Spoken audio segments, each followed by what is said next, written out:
Assalamualaikum warahmatullahi wabarakatuh. Perkenalkan, saya Safi Salsabila dari kelas R003 Prodi Manajemen dengan NIM C1B021195. Akan mempresentasikan tugas dari Bapak dosen pengampu Bapak Wirmi Eka Putra dengan gelar SE MSI. Baiklah, materi yang akan dijelaskan yaitu menjelaskan dan mempraktikkan penyusunan laporan keuangan untuk perusahaan jasa dan jurnal pembalik. A. Laporan keuangan perusahaan jasa.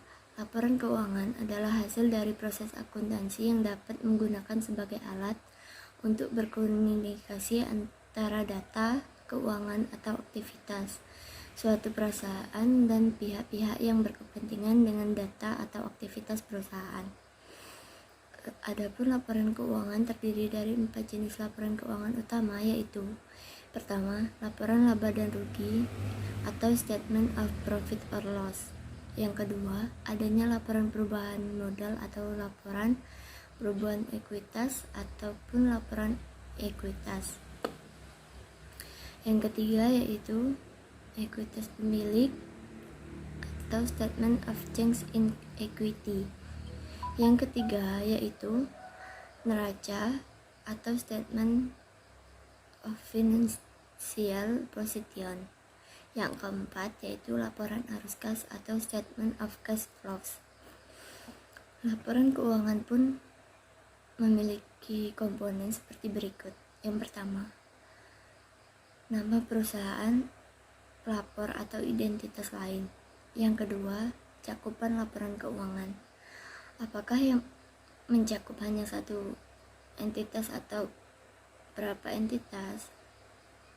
Yang ketiga, tanggal atau periode yang mencakup oleh laporan keuangan, mana yang lebih tepat bagi setiap komponen laporan keuangan. Yang keempat, mata uang pelaporan. Yang kelima, satuan angka yang menggunakan penyajian dalam laporan keuangan. Contoh laporan keuangan perusahaan jasa. Yang pertama, laporan neraca atau balance sheet perusahaan jasa. Yang kedua, laporan atau laba atau rugi perusahaan jasa. Yang ketiga, laporan arus kas perusahaan jasa. Adapun cara untuk menyusun laporan keuangan perusahaan jasa.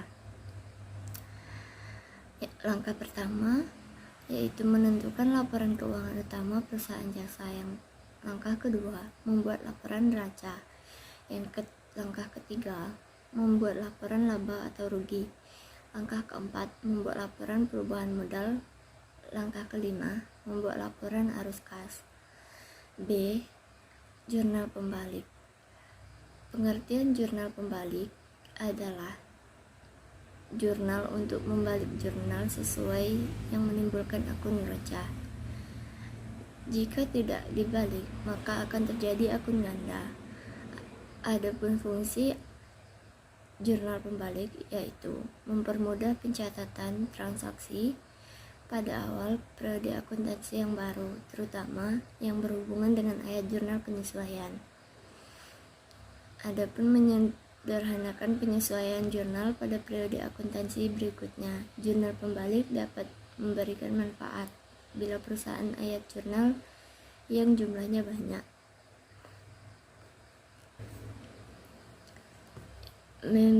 Adapun yang kedua, meminimalkan kesalahan atau kekeliruan yang mungkin bisa terjadi, seperti menghindari dari pengakuan biaya atau pendapatan yang double karena penyusunan ayat jurnal penyesuaian.